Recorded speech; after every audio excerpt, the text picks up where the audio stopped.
गर्मियों का मौसम था। धूप अपने पूरे जोश में थी।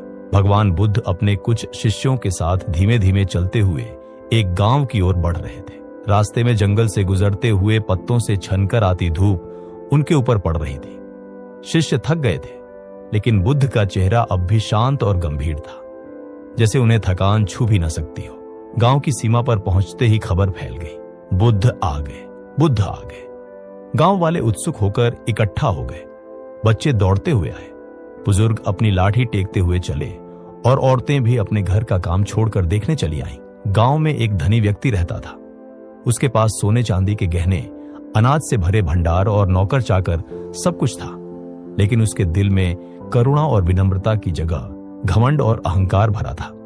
वह मन ही मन सोच रहा था, लोग क्यों इस साधु की इतनी इज्जत करते हैं? असली ताकत तो धन में है। अगर मेरे पास दौलत है तो सब मेरे सामने झुकते हैं। ये भिक्षु क्या सिखा सकते हैं? उसने बुद्ध को नीचा दिखाने का निश्चय किया। वह अपने नौकर को बुलाकर बोला, इन साधुओं को खाने को दो, लेकिन याद रखना, मेरे सबसे पुराने टूटे फूटे कटोरे में ही भोजन परोसना, ताकि सबको पता चले कि मेरी नजर में इनकी कोई कीमत नहीं। सेवक ने टूटी हुई कटोरियों में भोजन लाकर बुद्ध और उनके शिष्यों के सामने रखा तो पूरा गांव हक्का बक्का रह गया। लोग आपस में बुदबुदाने लगे, इतने बड़े साधु होकर भी ये टूटी चीज में खाना खाएंगे? ये तो अपमान है। शिष्यों के मन में भी असहजता हुई। कुछ सोचने लगे, गुरुदेव को इस तरह का व्यवहार सहना पड़ रहा है, यह सही नहीं है। लेकिन बुद्ध, वे तो शांत भाव से बैठे रहे। उन्होंने बिना एक शब्द बोले भोजन ग्रहण करना शुरू किया। उनके चेहरे पर न कोई शिकन थी, न कोई क्रोध। भोजन समाप्त होने के बाद बुद्ध ने धीरे से कटोरे को जमीन पर रखा और उस गृहस्थ की ओर मुस्कुराते हुए देखा।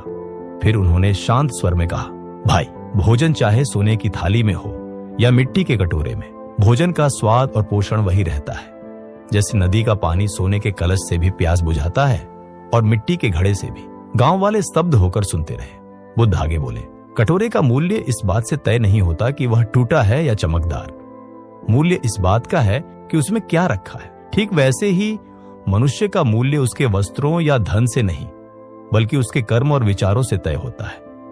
कुछ पल रुककर बुद्ध ने और गहरी बात कही, जिसका मन कटोरे जैसा खाली है वही सच्चा शिष्य है, क्योंकि खाली कटोरे में नया अन्न रखा जा सकता है, लेकिन जो कटोरा पहले से अहंकार और घमंड से भरा हो, उसमें ज्ञान और करुणा कैसे समा सकती है। पूरा वातावरण मौन हो गया। बुद्ध की वाणी गांव वालों के दिलों में उतर गई। वह धनी गृहस्थ जो कुछ देर पहले अपने धन और वैभव पर गर्व कर रहा था, अब कांप रहा था।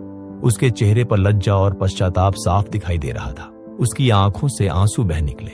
वह दौड़कर बुद्ध के चरणों में गिर पड़ा और बोला, गुरुदेव, आज तक मैं सोचता था कि धन ही सब कुछ है, लेकिन अब समझा हूं, धन से शरीर की भूख मिट सकती है, पर आत्मा की भूख केवल विनम्रता और करुणा से ही मिटती है। बुद्ध ने उसे उठाकर कहा, सही समझ ही सबसे बड़ा धन है। मन को खाली करो, तभी सच्चा ज्ञान तुम्हारे भीतर उतर पाएगा। उस दिन गांव वालों ने यह गहरी सीख ली, खाली कटोरा ही सबसे उपयोगी होता है। मन को अहंकार से मुक्त करना जरूरी है, तभी करुणा और ज्ञान उसमें भर सकते हैं। बाहरी वैभव नहीं, आंतरिक पवित्रता ही असली ताकत है।